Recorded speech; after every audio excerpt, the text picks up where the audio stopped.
Stop hiding in your life. Today, why people are hiding their salvation? Why are Christians hiding their salvation? They are living as if they are drug dealer. You see, like drug dealer, how drug dealer used to hide because they are doing illegal things. But today, that is the same thing today Christians are doing. They are hiding their salvation as if they are drug dealer or alcoholic or selling marijuana or selling cocaine. You see, like they are cocaine dealer. Why should we hide our salvation? Why should you hide when you are praying? Why should you hide when you are reading the Bible? Why should you hide when you are preaching? Why should you hide your salvation, the right of God, as if you are doing it underground? No. This one must stop, because Christians today, they are worshiping as if it is an underground worshiping, an underground. That their salvation has become underground, has become unrecognized. You see, you are unrecognized. You are not identified. You are not easily identified because you are hiding your salvation. You don't want to say that you are born again.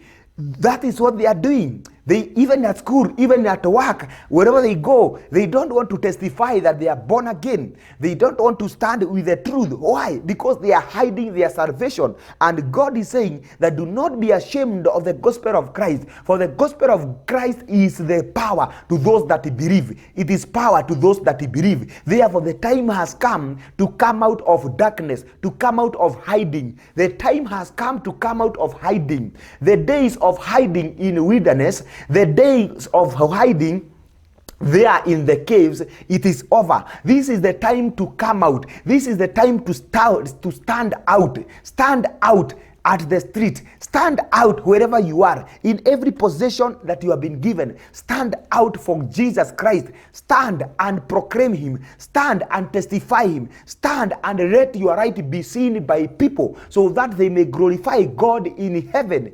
Look at this. Today, people, they are not even supporting the gospel because they are afraid. They are ashamed of the gospel. They are ashamed to stand for the gospel. God is asking, who will stand for me against the evil one? Who will stand for me against the evil one? Who will stand for me against the wicked one? That is what God is asking. That who is that? Who will stand for God against the wicked one? When the wicked are standing, the righteous should stand and stand for righteousness. When the wicked are standing and proclaiming and going there at the street, the righteous should stand and proclaim the righteousness. The righteous should stand and preach the gospel. They should stand and show people the right of the gospel.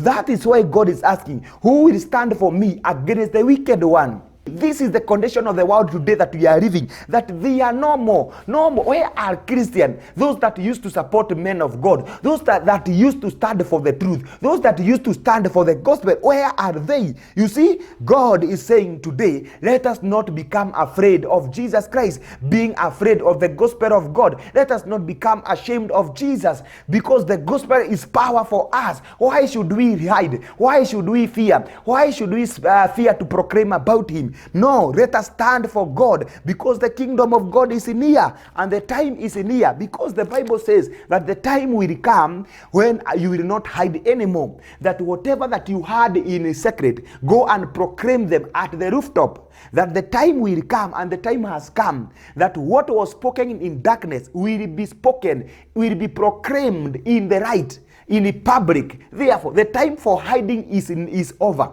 The time for being ashamed of Jesus is over. Because if you are ashamed of Jesus Christ in this hour, what will happen if the Antichrist will come? What will happen if you hear the number of 666 has come and you are being forced? Will you proclaim Jesus? Will you testify him? Will you stand for him? Will you be there, or will you compromise for the devil? If you are not standing for Jesus, if you are afraid of Jesus in this hour, if you are ashamed of the truth in this hour, what will happen during those days? Meaning, you will subscribe to the system of Antichrist. You will take the mark of beast. You will be deceived. You will fear.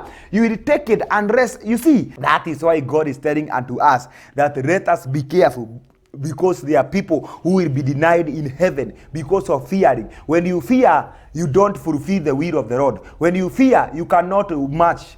God is requiring an army, an end-time army which has not fear.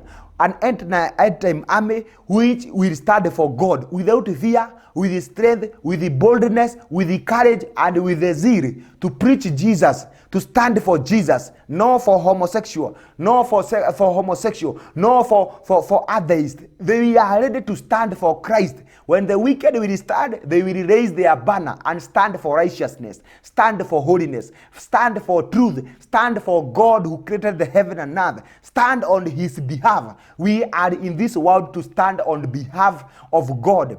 But Paul, when Paul was here, when Elijah was here, when Isaiah was here, they stood in those age. They stood for God in their age. So we are being expected by those people to also to stand in this end time, to stand for Jesus, to stand in our age and say no to homosexual, no to prosperity gospel, no to rise, no to falsehood, no to compromise of the world, no to the deception, no to sin, no to all abomination. We need to stand without fear, to be courageous of the gospel, because Jesus is seeking those that stand for him, for he will be always with them.